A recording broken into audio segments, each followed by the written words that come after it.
Hey, what's up? This is Silas. I'm going to be talking about.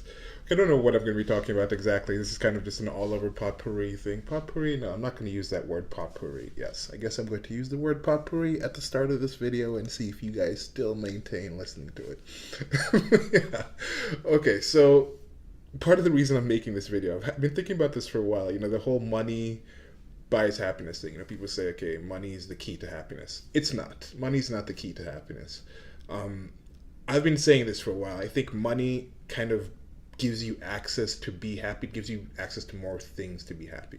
But on the flip side of that, the different things happen for the same reasons, or the same things happen for different reasons, which is an ongoing theme that I've been having on this channel. It also can buy you access, afford you access to a lot of more things that can also upset you. So I think a simple example is if you have like two types of sodas, orange soda and cola. And do you guys realize it's a good thing with marketing, it's a little sidebar, is when you say cola, how often do you say Coca-Cola? And then now think about how would you describe cola to somebody who's never had Coca-Cola? It just shows how marketing is really a very ingrained thing. And they've gotten to some points where there's some things where when you actually say the thing you're talking about, you talk about it in a brand because thing has been branded in a certain way. There's an actual term for that thing. Like with the bags, the plastic bags for keeping things, people will say Ziploc bags. But then now, how would you explain that to somebody who's never had a Ziploc bag? What would the Ziploc bag guy say? I mean, somebody who hasn't had Ziploc bags, they just call it a bag, a container bag, a freezer bag. That's what they're normally called or whatever. Okay, back to the point. I should have put more planning into this one. Okay, so yes, as I said, money doesn't buy happiness, but it affords you to chances, to things, to more things. So you can find more things that can make you happy. You could also find more things that can make you sad.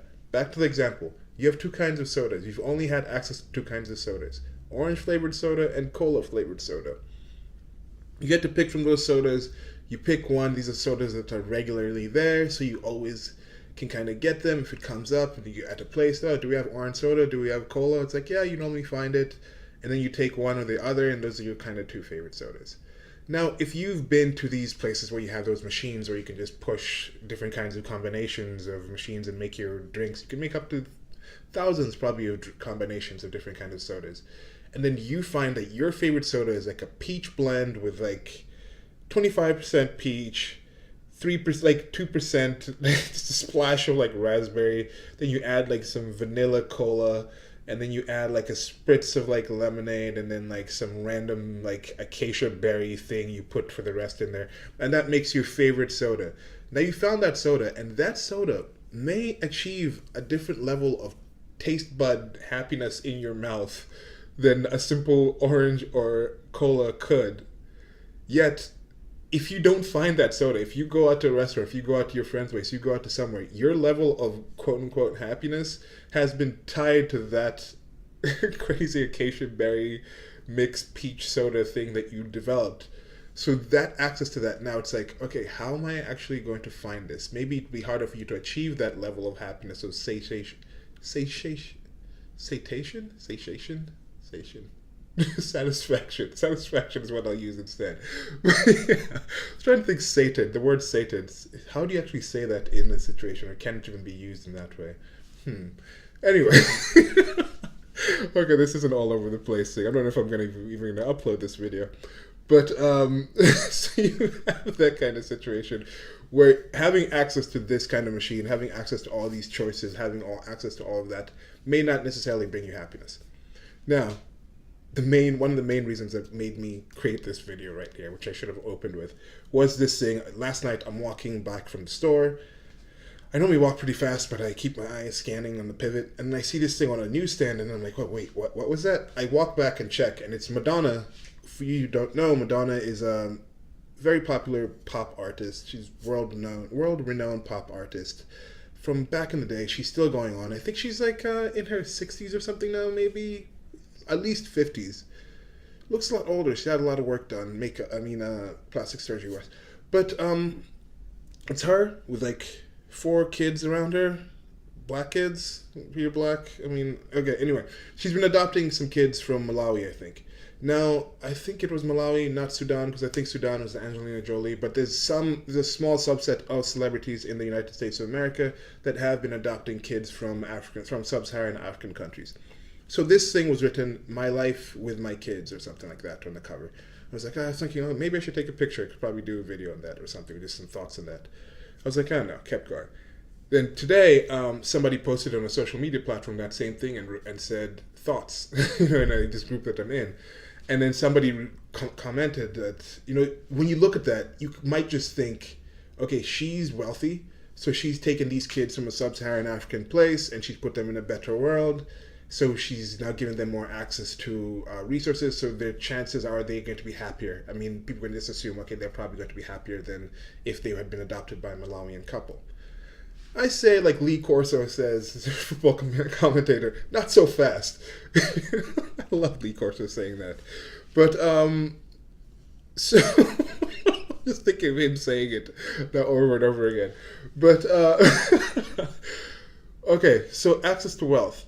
Yes, I could safely assume that she's probably given them more access to wealth than a Malawian couple would. Or than if they'd still been in the orphanage, because some kids don't get adopted and they stay in the orphanage for longer and longer. But does that necessarily mean it's a better environment for them? It's maybe preferable to what you think that life in Malawi might have been like, but is it out and out better? I get a trip coming back to Nairobi. I like walking around a lot. And just something you notice walking around the New York City, I'm here in New York City right now. If you walk around like a place, even just down here, I'm in Midtown right now. When you walk around Midtown, you just walk around and there's a smell of urine everywhere. Everywhere. It seems like it's just this constant smell of urine everywhere you go. Now, why is this? People might think, okay, a city like Nairobi, Kenya might have that more, but I hardly smell urine in Nairobi, Kenya, even though you'll occasionally see people like ducking off into bushes and stuff like that, urinating. Now you start seeing that here in New York too. They've legalized they've decriminalized public urination, which is, anyway. The reason why New York City has that urine smell everywhere, part of the reason is so many people have pets. People walk their dogs, and yes, you get to clean up the number twos, the feces, but the dogs urinate all over the place. Now you add that, and then just bad control with like the garbage and the trash collection. It's just not done that well. So it's just it's not really. There's generally a bad smell walking around New York City. So that's a very minor thing now. It's like, okay, you're just thinking, what's the quality of walking around a city, New York City versus Nairobi wise? Smell wise, I would say Nairobi's a better city to smell in general when you're walking around. That's a small observation, just to show that somebody might think, oh, this one thing is just going to be better in one place than another, but it's not quite always like that. Back to the Madonna situation. Those kids now have access to a lot more things financially. They also have access to a lot more things culturally, and there are issues with culture clashes. Like, I've traveled around my life where the home environment is somewhat different than the outside environment. I've worked my way through that. I think my parents did a pretty great job in handling that kind of situation. It's a tough situation to be in, so I'm not quite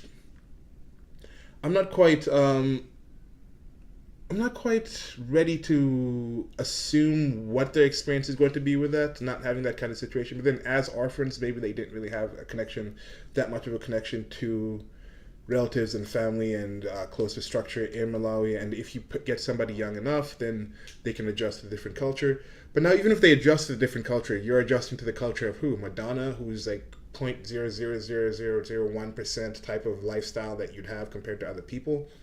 Then Madonna herself, she's out there talking about going to the Women's March, talking about bombing the White House. Oh man, I said bombing the White House in a video. Is that going to get me on the list? Anyway, the Women's March thing, you guys can look that up. She's done things like dating people 25 years younger than her. She's done a lot of, she's not the most stable person. She's still, like I said, in her late 50s, probably at least her late 50s, on stage in very skimpy outfits, the kids are being raised probably in the public eye in a different way than they had. Now, single parent households have very negative results. There's the correlation of of a lot of negative results coming from single parent households. So if you say she'd been adopted, let's say by a Malawian couple, and they're a two-parent household, had maybe one or two other kids or something, and they spent a lot more time with that kid, and then the kids never actually went out and had the same access to wealth as they had. They hadn't traveled around the world like these kids probably can. But would that necessarily make them have a more negative household? I don't know. I have a negative life. I know people have the ability to compartmentalize. Somebody can be someone at work can be very, let's say you have a job, let's say you're a coach of a certain sports team and you have to force the kids through certain things. Not force the kids, but you have to drive the kids through certain things, be harsher than you would, and then you get home and then you be able to switch that off and just be a peaceful parent, not yell, deal with the kids in different ways. So I'm not saying Madonna's bringing her apparent craziness at home and putting that on her kids, but her kids can probably still see that. They can still go online and see that, oh, mom, why you want to bomb the White House? And one of the kids had a future is female shirt on. So I'm going to go out on a limb and say, I'm on a limb here. I'm on some limb. There's a limb here. I'm going to say that she's bringing some of that back home. So if she is bringing some of that back home, I don't necessarily consider that like an all out positive thing. We'll see. Time will tell if you follow these kids enough. But yeah, what do you guys think? What do you guys think about that kind of situation? Do you guys know people? I know people who are relatively wealthy, and I know people who are relatively have nothing. People who live in mud huts, and people who live in the most wealthy places you can think of. I've slept in some really high-end hotels and also slept in just places in villages in developing countries. And both nights I went to sleep tired, and both nights I woke up rested. So it's not necessarily the money, the kind of bed, it's the type of situation, the type of person, the type of experience that you're in there. And yeah, let me know what you guys think. And definitely, I'm over like 150 subscribers on YouTube, and then counting VidMe and other things. And just want to say thanks to you guys for subscribing and for following the videos. And one of the best parts is the commenting below, just getting to interact with some people and see what you guys think about the things that I'm saying. It's really encouraging. Today I'm going to try to get at least one more video edited. Might try to get it up. And open a merchandise store now, so I'm busy trying to upload those things up. And I'm going to be doing a series of videos kind of talking about the designs and some of those things, because I've been thinking about that stuff for a while, and I think with some of these things, it's like, hey, it's kind of cool, like, to explain what I'm doing in this. So yeah, money doesn't buy happiness. And let me know what you guys think. Till next video, like, share, and subscribe. Goodbye.